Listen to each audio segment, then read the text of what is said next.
Hello everyone. Once again welcome to Pro Trading Solution. Today's topic is segments of equity market.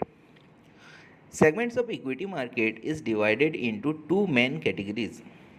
The first category is called cash segment and the second category is called derivative segment. So let's find out first of all what is a cash segment. Okay, so cash segment में there are some features about cash segments. Cash segments provides you the facility or the features are you can buy all the stocks listed in a particular stock exchange for unlimited time or there is no time limitation. Okay, so let's understand this through an example. You must have visited a shopping mall, right? Shopping mall में होता क्या है, there are lots of products like clothes होते हैं, then grocery products होते हैं, vegetables होते हैं and there are many more. So क्या होता है कि when you visit a shopping mall you have the choice to shop any product. Okay, as for your capacity ना, आपके पास जितना फंड्स होगा कोई भी प्रोडक्ट आप चूज़ कर सकते हो और ख़रीद सकते हो. ओके, तो कैश सेगमेंट वैसे ही होता है एक स्टॉक मार्केट में. जितने भी स्टॉक्स लिस्टेड है इन दैट पर्टिकुलर एक्सचेंज आप उसको खरीद सकते हो एज पर योर कैपेसिटी. आपके ट्रेडिंग अकाउंट में जितने भी फंड्स अवेलेबल है और the margin you are provided, तो with that help of that margin और कैश आप एनी स्टॉक्स अपने हिसाब से अपने चॉइस से खरीद सकते हो for un unlimited time. Okay, that उसका मतलब है कि जितना टाइम तक आप उसको होल्ड कर सकते हो.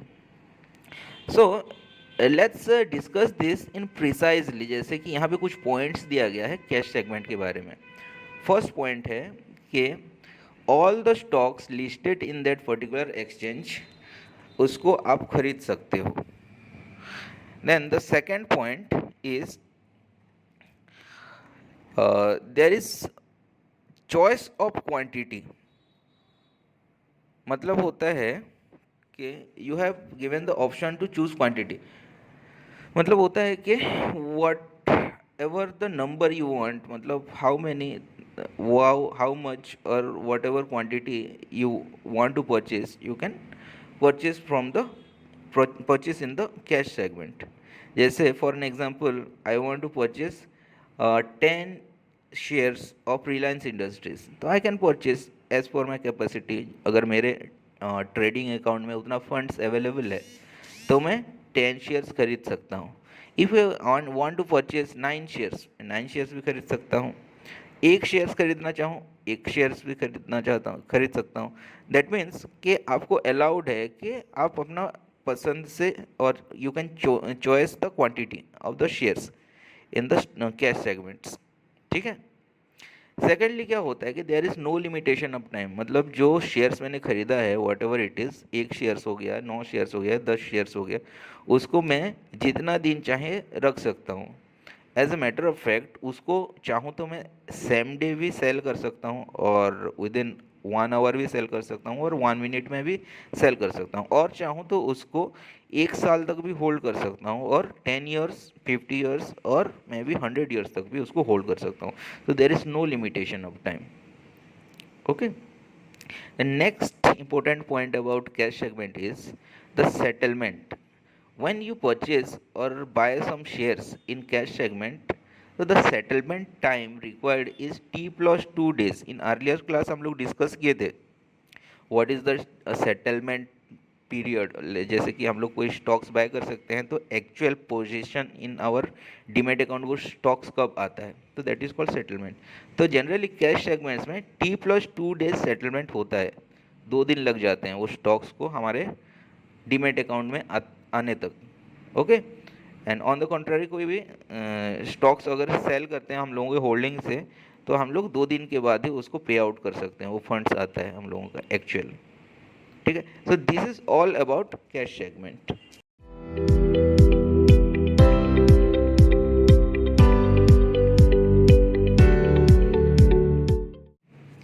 Next is derivative segments. So as discussed, cash segments में whatever the pointers are, उससे कंपैरिजन में डेरिवेटिव सेगमेंट्स को कैसे हम लोग समझेंगे. Okay, the first pointer was all the stocks listed in a particular exchange are allowed to trade in cash segments. But derivative segments में क्या होता है कि कुछ पर्टिकुलर स्टॉक्स ही खाली अलाउड होते हैं, ठीक है, those which are eligible again for derivative. Okay, derivative is a category और दैट स्टैंडर्ड जिसमें कुछ स्टॉक्स, सारे प्रोडक्ट्स, जैसे शॉपिंग मॉल में सारे प्रोडक्ट्स आप खरीद सकते हो ना, बट क्या होगा कि देर आर फ्यू प्रोडक्ट्स जिसको आप नहीं खरीद सकते, मतलब these are not allowed, okay, खाली शोकेस में है एंड उसको खरीद नहीं सकते ऐसा। तो डेरिवेटिव सेगमेंट्स में ऐसे है, एंड उसको खरीदने के लिए कुछ क्राइटेरिया चाहिए, मतलब you need to maintain some standards, ठीक है। तो डेरिवेटिव सेगमेंट्स में सारे stocks which are listed in stock exchange वो अलाउड नहीं है। तो वो डेरिवेटिव सेगमेंट्स के लिए जो जो अलाउड है, फर्दर नेक्स्ट क्लास में हम लोग पढ़ेंगे इसके बारे में डिटेल्स इन एडवांस क्लास कि डेरिवेटिव सेगमेंट्स होता क्या है एंड वो स्टॉक्स कौन कौन सा स्टॉक्स हैं जो अलाउड हैं। इनफैक्ट एक्सचेंज उसको अलग कैटेगरी में रखता है, तो ओनली उसी को हम लोग ट्रेड कर सकते हैं, ठीक है। Then next point is cash segment में क्या था, चॉइस ऑफ क्वांटिटी था। यहाँ पे क्या है, there is no choice of quantity, यहाँ पे अपना चॉइस नहीं है, अपने हिसाब से क्वांटिटी हम लोग नहीं खरीद सकते। जैसे 10 स्टॉक्स, 9 स्टॉक्स और इवन 1 स्टॉक्स 1 शेयर्स हम लोग खरीद रहे थे कैश सेगमेंट में, बट यहाँ पे it comes in lot size. Lot size मतलब होता है जस्ट लाइक ए पैकेट और बंडल, बंच ऑफ शेयर्स रखा रहता है, ठीक है। तो आप क्या करोगे कि वो पैकेट्स खरीदना पड़ेगा आपको एक साथ, या तब और दैट बंच ऑफ शेयर्स एक साथ ही खरीदना पड़ेगा और उसका मल्टीप्लायर में खरीदना पड़ेगा। जैसे एक पैकेट कंटेन्स आपका 100 यूनिट्स ऑफ शेयर्स, तो आपको एक पैकेट कंपल्सरीली खरीदना पड़ेगा, या तो दो पैकेट खरीदोगे तो 200 शेयर्स हो गया। तो यहाँ पे चॉइस ऑफ क्वांटिटी है ही नहीं, it comes in lot size. Lot मतलब वही पैकेट सिस्टम होता है, ठीक है। And the next point was limitation of time. Okay, cash segments में क्या होता है, there is no limitation of time था ना, आप लाइफ लॉन्ग उसको होल्ड कर सकते हो खरीद के, बट यहाँ पे there is limitation of time, ठीक है। यहाँ पे मैक्स टू मैक्स 3 मंथ्स तक उसको रख सकते हो, उसके बाद वो वैल्यूलेस हो जाता है, दैट मीन्स वो एक्सपायर्ड हो जाता है, समथिंग कॉल्ड एक्सपायरी। ओके, यहाँ पे एक्सपायरी वाला सिनेरियो आता है। एक्चुअली फर्दर नेक्स्ट क्लास में जब डेरिवेटिव्स पढ़ेंगे तो मैं समझाऊंगा कि what is actually derivatives. Actually ये कॉन्ट्रैक्ट फॉर्म में, यहाँ पे जैसे पिक्चर में दिख रहा है कि कॉन्ट्रैक्ट फॉर्म से में ट्रेड होता है, every contract get expire someday, ठीक है। कोई भी कॉन्ट्रैक्ट लाइफ लॉन्ग नहीं होता as per the rules contract act के हिसाब से। तो इसीलिए these are the contract form में ट्रेड होता है, इसीलिए it get expired someday and the limitation period is max to max 3 months, ठीक है। Next point about derivative segment is underlying assets can be stocks, indices, commodity, currencies, etc. ठीक। So cash segments में क्या था, only stocks को हम लोग trade कर सकते थे, बट यहाँ पे डेरिवेटिव्स में क्या है, इंडिसेस को भी ट्रेड कर सकते हैं। जैसे निफ्टी हो गया, बैंक निफ्टी हो गया, फिन निफ्टी हो गया, उसको हम लोग ट्रेड कर सकते हैं। और देर आर अदर्स एक्सचेंजेस में, जैसे दूसरा प्रोडक्ट स्पेसिफिकेशन हम लोग डिस्कस किए थे कि जैसे commodities and currencies are there, MCX and NCDX, उसमें होता है ना कमोडिटी करेंसीज, तो उसको भी हम लोग ट्रेड कर सकते हैं इन डेरिवेटिव सेगमेंट्स, ठीक है। डेरिवेटिव फॉर्म में ही वो ट्रेड होता है। And the last point is settlement period. Cash segment में क्या था, T+2 डे सेटलमेंट था, बट यहाँ पे क्या है, derivatives have T+1 day settlement. Okay, so these are few important factors about derivative segments. So far as of now इतना समझ लीजिए कि how we can differentiate derivative segments from the cash segments. Further हम लोग derivative segments के बारे में और डीपली समझेंगे कि डेरिवेटिव सेगमेंट्स में और क्या क्या होता है and what are the stocks and everything, वो लॉट साइज़ क्या होता है and then what is the costing क्या आता है कोई भी डेरिवेटिव सेगमेंट में कुछ चीज़, कोई कॉन्ट्रैक्ट को फॉर्मेशन खरीदने के लिए, ठीक है।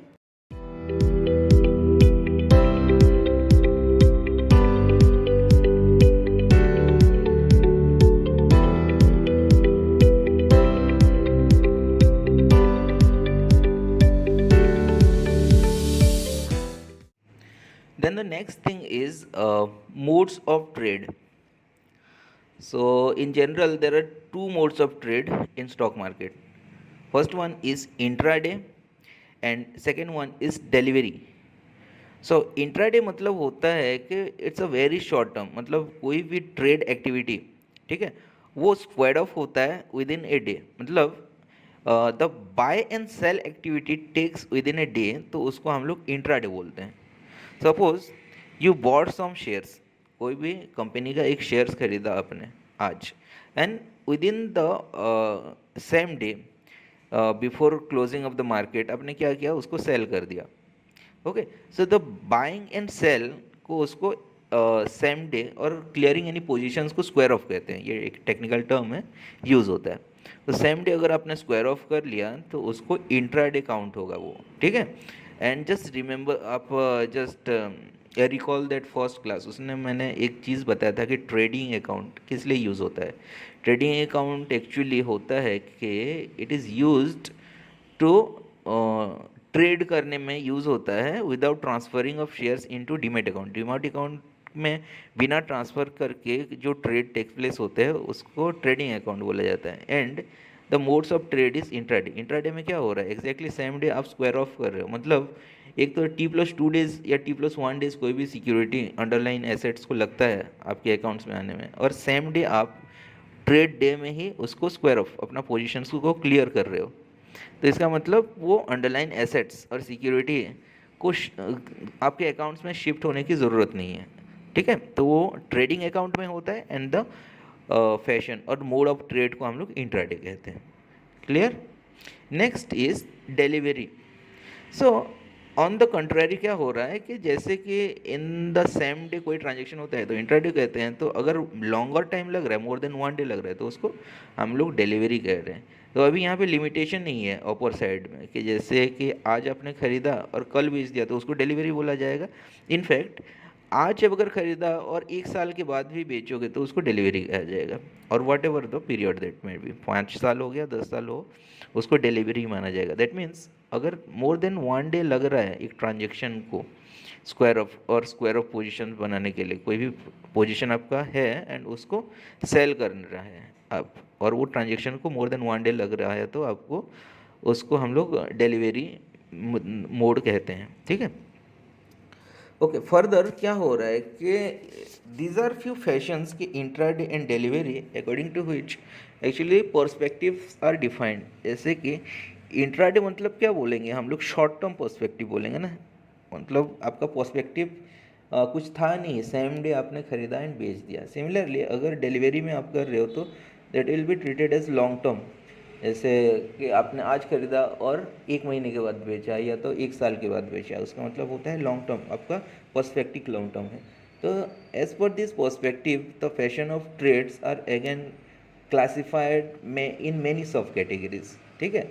These are few subcategories as named here, like scalping, arbitrage, swing trading, then positional trading or investment, etc. Okay, so let's find out कि individually इसका मतलब क्या होता है, like scalping, arbitrage, swing, positional, इनका individually मतलब क्या होता है, एक एक करके डिस्कस करते हैं.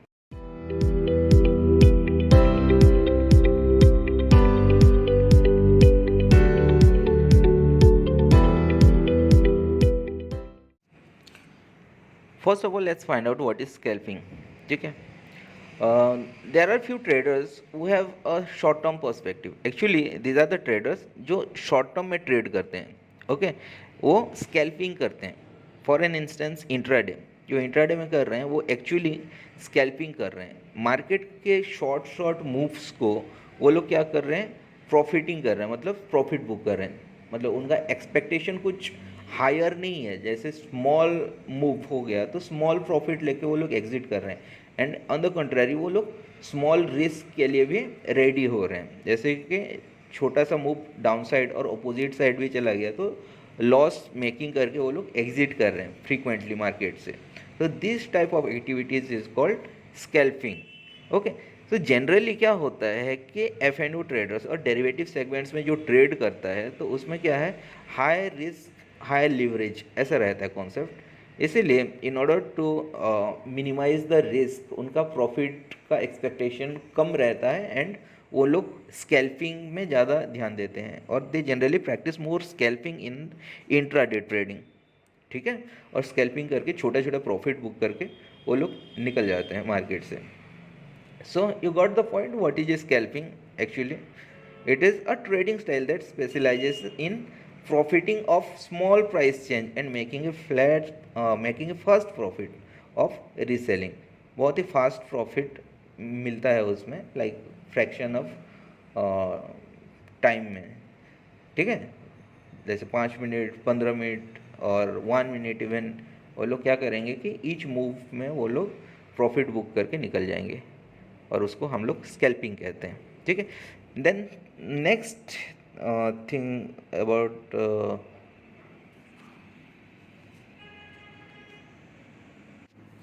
Then the next type of trading is arbitrage. Arbitrage जो करता है, these are also short term traders, okay. Scalping में क्या कर रहे थे, वो लोग एटलीस्ट वेट कर रहे थे for few times, like 5 minute, 10 minute या हाफ एन आवर भी कोई कोई वेट करता था एंड स्कैल्पिंग करता था, because they wait for the move, next move predict करके वेट करते थे। बट आर्बिट्रेज क्या होता है, within a fraction of time, like 1 seconds में उन लोगों का ट्रेड एग्जीक्यूट होता है, ठीक है। सो यहाँ पे क्या होता है कि there are few differences in different market, like NSE and BSE for an example. कोई स्टॉक्स लिस्टेड है NSE एंड BSE में, तो in general there is a slightly, sometimes क्या होता है, स्लाइट डिफरेंस होता है उनका प्राइसिंग में।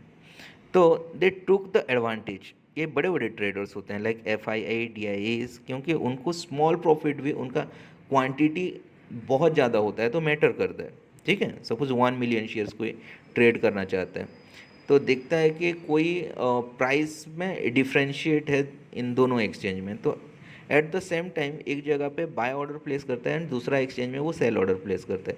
तो जो प्राइस डिफरेंस दिख रहा है, मान लीजिए 50 पैसा, 1 रुपीज़ कुछ डिफरेंस दिख रहा है, तो वो प्रॉफिटेबल बना लेता है within a fraction of time, ठीक है। सेम टाइम में एट द सेम टाइम वो प्रॉफिटेबल करके निकल जाते हैं and this activities are called arbitrage, ठीक है। समझ गए ना? हाँ, दोनों कोई भी एक्सचेंज एक्चुअली देखोगे तो थोड़ा सा डिफरेंस दिखता है, ओके।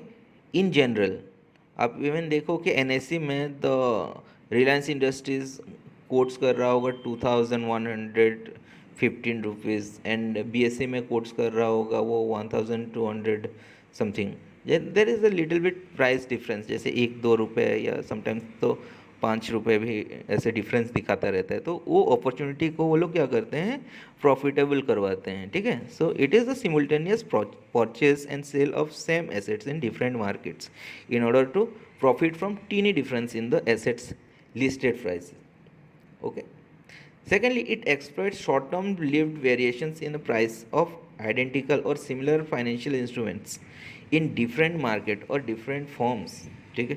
जैसे कि डेरिवेटिव्स एंड कैश सेगमेंट्स मैंने बताया ना, तो suppose there is a company जो कि डेरिवेटिव सेगमेंट्स में अवेलेबल हो और उसका कैश सेगमेंट्स तो ऐसे ही अवेलेबल है, तो cash segments and derivative segments में ऑफसेट करने के लिए कोई भी पोजीशंस को हेजिंग वगैरह या तो वहीं से प्राइस डिफरेंस देख के कहीं से वो प्रॉफिटेबल बनाने के लिए ये एक्टिविटीज़ सारे होते हैं। तो इससे एक चीज़ होता है कि there is a volume generation और ट्रेड काउंट्स बढ़ता है, हेंस द मार्केट क्या हो रहा है, स्पेकुलेट्स हो रहे हैं। तो these are few technical terms हम लोग पढ़ेंगे आगे जाके।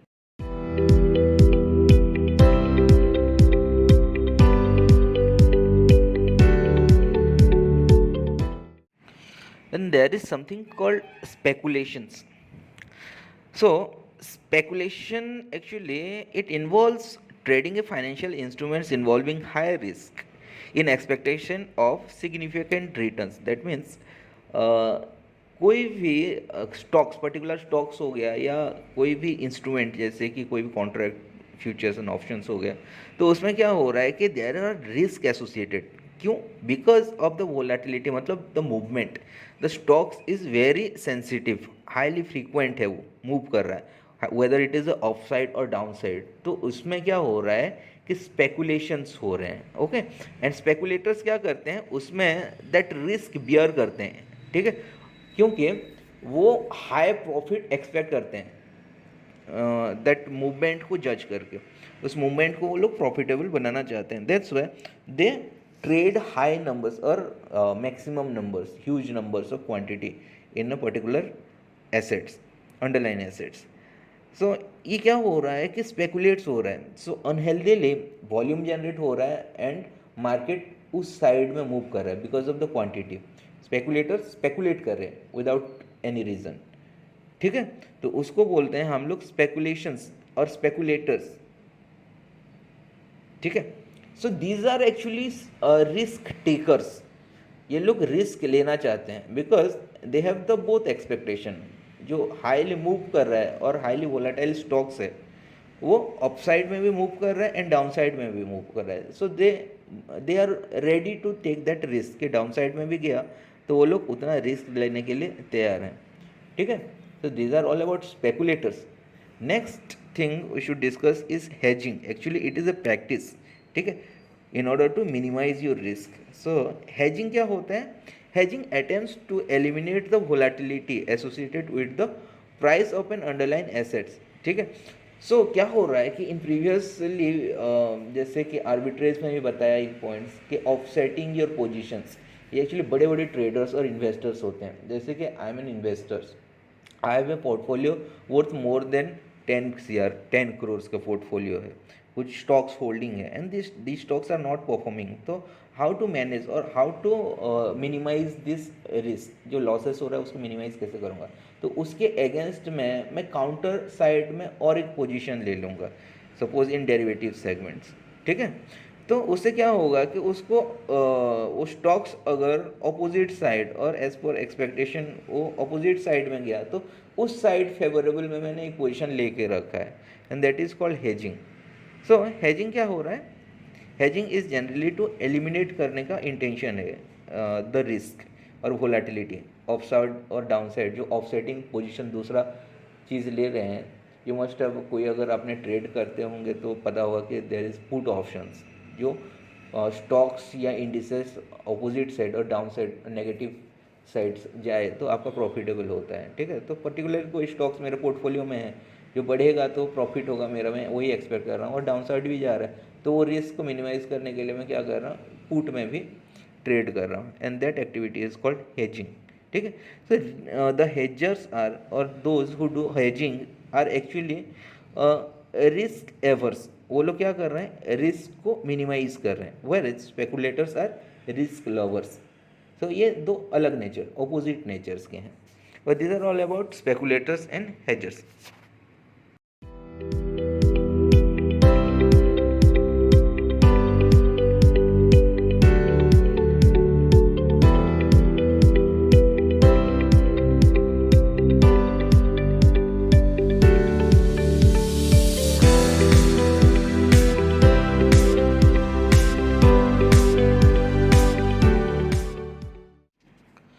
So far we have discussed about scalping, arbitrage, and then speculation and hedging.